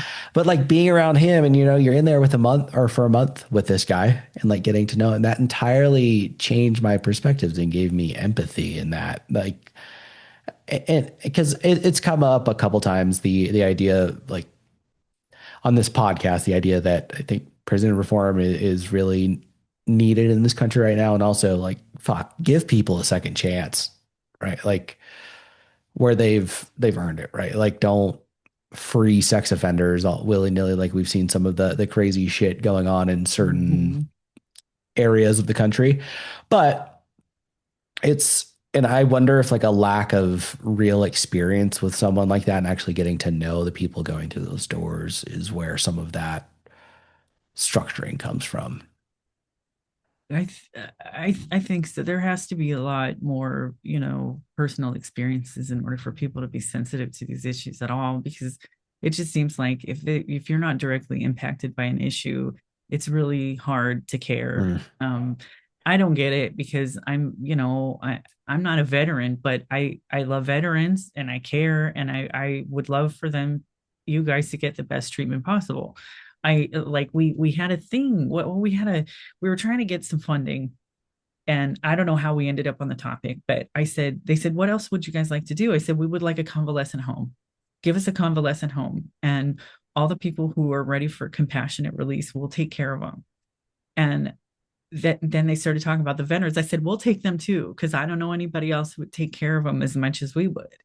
And we Uh, have shared trauma. And I mean, I would like to give them something more honorable, but I don't know how to honor them any better than by extending the same love I have for the prisoners to them. And they were like crying and they thought it was so awesome, but there's just not that. They don't care. People uh, don't care. And if I could do it all, I would, because there's just this absence of love. And I don't mean love like in a romantic way, but love like just a love for humanity. It's the disconnect is growing at a rapid rate, and people are becoming um, less relatable and so automated. And I think it's people, technology oh, it doing a lot of sucks. that. Yeah.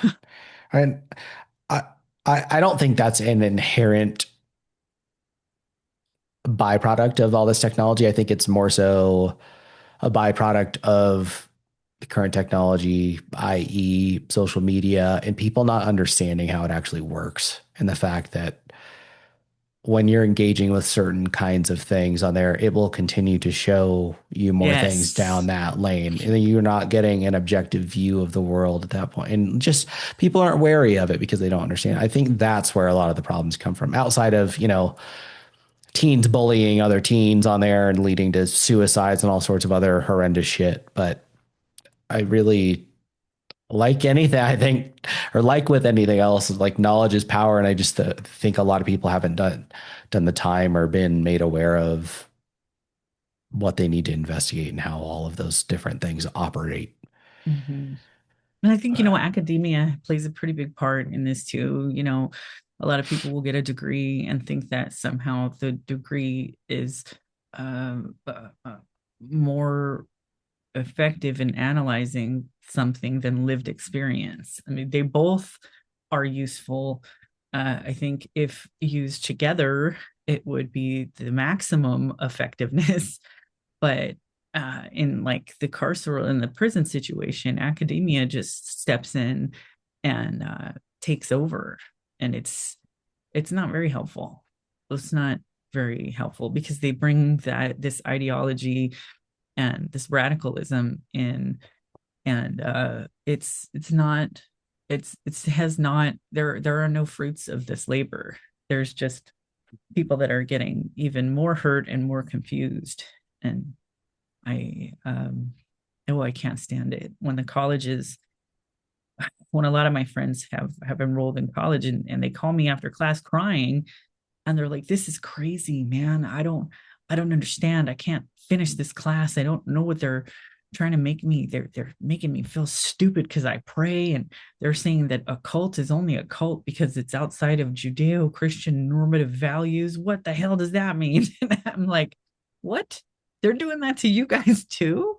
This is wild. But if you want to really initiate a change culturally, prison is a great place to start it. because nobody's paying attention. Nobody's paying attention. So if you want to, just like with this legislation that's allowed for men to take over women's prisons, if you don't want anybody to know what you're doing and you want to effectively change something and create a pathway to, a pipeline to hurry up and get this implemented in the free world, started in the prison. Then you have an adequate timeline, and you have your whole game plan that's set out, and it's going to ease, you know, the completion of the agenda in the free world. Yeah, and I mean that's would then be part of expanding or not expanding, rehabilitating the people coming out of the prisons, which should be the ultimate goal. Yes, there should be, again, I've said it like 12 times so that I don't want, or so that I don't get misquoted or something here. People should be paying the prices for their actions. You served your Mm-hmm. time for your crime, that you did it. But also, the goal should be rehabilitating people so that they make it back out to the point of being a productive member of society where they are producing and not just taking, both in their crimes, but also, it's a recent guest that was on here, Dr. John Graham, said that it's I think $109 a day to house one of the house, and on average, I believe an individual in the prison systems that may have just been in Ohio because that's where he's based, but That it's is very, that is a low ball number, then it was probably Ohio. California. Yeah. Wow. Because California, I don't know. I'm not real good at division, but California is $167,000 a year per person at base. That's not including someone with high medical needs. Wow. Oh, $167,000. So we have 90,000 people in our prison system. that's because you guys have all those sweet condoms and flavored dental dams and Narcan and Hmm. everything else. Yeah, 90,000 times 167,000. But this is, then you take into account the the things that they spend the money on. I mean, I think one year, the first year I started asking for specific information, a response to one of my FOIA requests was that they had spent $4 million on transgender healthcare, and they itemized it because I asked for that. So like breast implants, breast implants, breast implants, and full body laser hair removal were the biggest part of that 4 million. I know a lot of ladies that would love full body laser hair removal, and that's never been available for us there. And it doesn't stop there. Now, people are coming in and getting facelifts, nose jobs, cheek implants, chin implants, Adam's apple reduction, Rogaine. This is all under facial feminization. People are going back for bigger breast implants, hip and butt Oh, you can implants. get round two in a Yep, Brazilian butt lift while you're at it. that's Wow. right. Because if that's what you and your doctor decide is going to affirm you, that's what's getting done. And I mean, anal bleaching. Why in the hell are That's tax on revenue? there? It's well, there's no list. There's no list. Remember, there's no list because it's all there's no limit. There's no limit. Uh, Wow. and then I asked for an updated statistics, and they told me that that would cost $314. I said I didn't pay for it before. What changed? Um, they said, well, we're going to have to, this is going to take a lot of man hours to gather these statistics. So I said, what? It didn't take that many hours before. I literally got this for free. So I'm just going to have to keep rewording it until, they give it up. They're just intentionally introducing a barrier to the information, is all that is. Yes. I mean, And I that think is, that it's so crazy because I put in a lot of requests. One year, it was at least like one a day. And oh my God. finally, the cops, one of them called and he was like, look, can we just work together? I said, I would love to. What can I do? And, he said, shorten the dates down. You want statistics for the last 10 years? I said, do it, break it down. How do you want me to break it down so that it's easier for you? Because I don't want to make somebody's life worse. Yeah. And we worked it out, and then they changed the rules again and made it to where all requests must be filtered through a third party agency before they can be released to the requester. Who's also making money off of this now. Right. So, I mean, it's just there's constant new hurdles. I really have to stay uh, flexible in all of this because every time I think we're winning, they move the goalpost just a little farther back. Well, what are, in terms of making progress, what are your goals here for the future with everything that you're doing? Well, I just want for all these people to be placed in an environment where they can rehabilitate and have equal access to the same basic human rights like dignity and respect. If I just want our elected officials to pull their heads out of their asses and start caring about everybody, not just specific groups, but everybody. It would be awesome. And if I have to go door to door or do a bus tour, I'm going to do it. Uh, this year, I'm going to have to allocate a lot of energy into making sure Senator Weiner doesn't get to the to DC. Yeah, Uh, fuck that guy.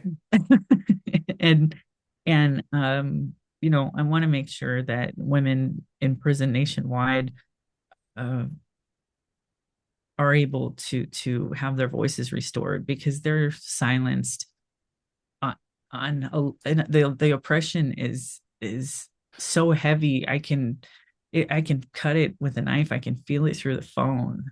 They're not even allowed to think a certain way, and it's not okay. This is oppression on a institutional level that the general public is not familiar with. You don't They have no idea, and I wish that I could just be trusted by people, and I didn't have to tell these kind of stories, but um I know I have to in order for people to understand this is horrific. There's there's people that they're not going to be okay, and you have to remember most of these people are eventually going to make it back out. They're going to be in society, and you don't want a bunch of broken people that the state or federal prisons have destroyed in a neighborhood near you. Uh, and I want people to understand, even if you think this doesn't affect you, it does. It will, because if they'll do it to them, they'll do it to us too. Uh, Well, it already does affect you. If you're a taxpayer, you're paying for this. All of yes, it. The anal yes. bleaching and all. Right. And they got to know this is where a big part of the budgets go. And you want it to go towards human betterment and repairing the human condition, not making things worse. And I think this is definitely detrimental to everybody. And it's not like you're asking for a fantasy prison system. You're just asking for things to go back to normal. Yes, I'm not asking for early release. I don't want them to Yeah. just, let all the killers out or anything. And the women are they're not asking for that either. They just, Just a fair shake. yeah, just give them their state issue of dignity and safety. Um, that's all.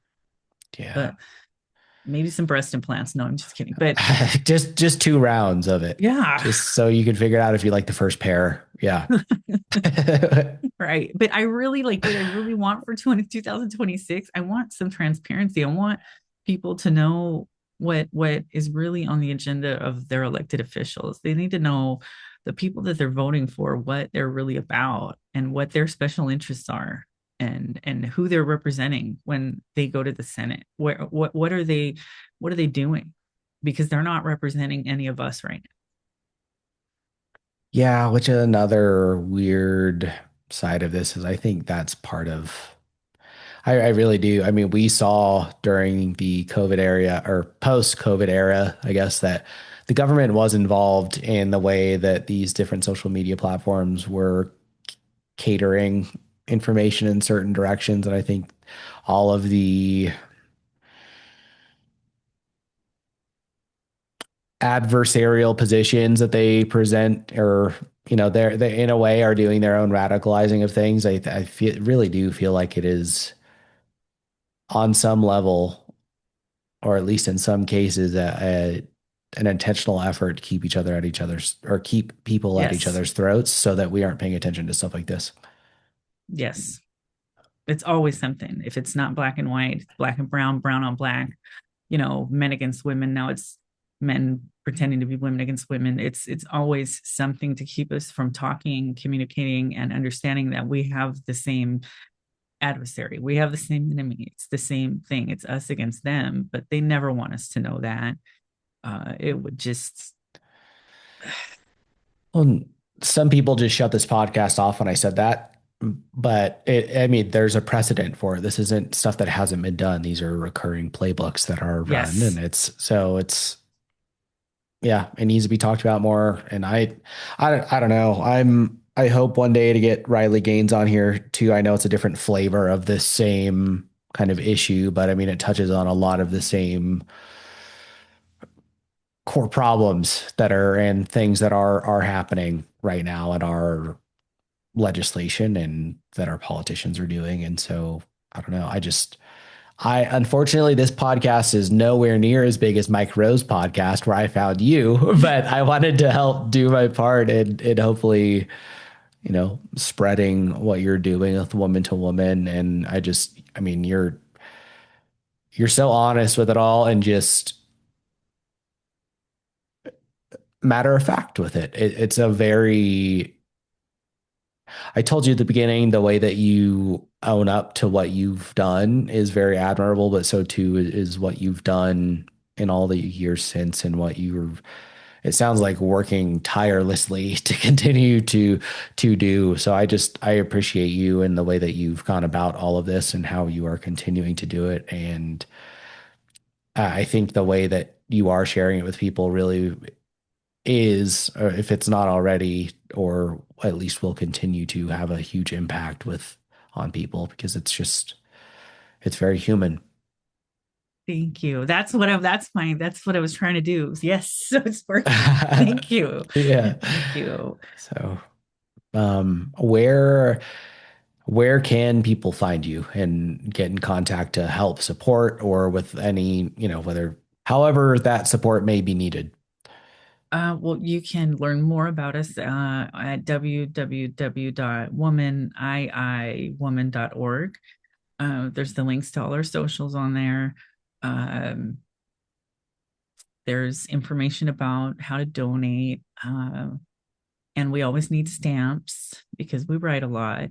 We don't ask for much. But this year I am gonna focus more on funding. I haven't ever because I really am not wanting the mission to get away from us. And I know usually when organizations get funded, they kind of switch up. So I've Mm. just been relishing and basking in our poverty because it's empowered us and given us the ability to not have any strings attached and we can tell the truth you know unapologetically and boldly do what we want to do. And we know this is we feel that this is our assignment. This is what the Lord's led us to do, so I never want that to change. And I always want to stay in line with that. I just have to be vigilant and make sure we don't get off course. And money Yeah. scares me. Money scares me, but we need it. We need it to survive. So I've I'll get never us run a some. nonprofit before, but I would think if you're as intentional with who you bring into the fold as you are with everything else, that you'll be just fine. Like you're doing good Thank you. things. So Thank you. Yeah. Thank you for coming on and sharing all this. Thank you for having me. I'm glad we got to finally connect. Me too. And thanks everyone at home for listening to another episode of Going In Blind. As usual, I think this has a lot to be parsed out. And if some of it touches your buttons in the sense that us talking about it, not the state of reality itself, but just us bringing up some of these subjects pushed your buttons and you stuck through this all the way, then hats off to you. Cause I think more of us need to challenge the way that we think. So, I know I have some friends that will be upset about some of the things that I talked about here, but it is what it is. And I hope that you feel the same way. So please, if you got something out of this, share it around with a curious mind who needs to hear it. And if you know someone who can help, send them Amy's way. I will see you next time. Thank you.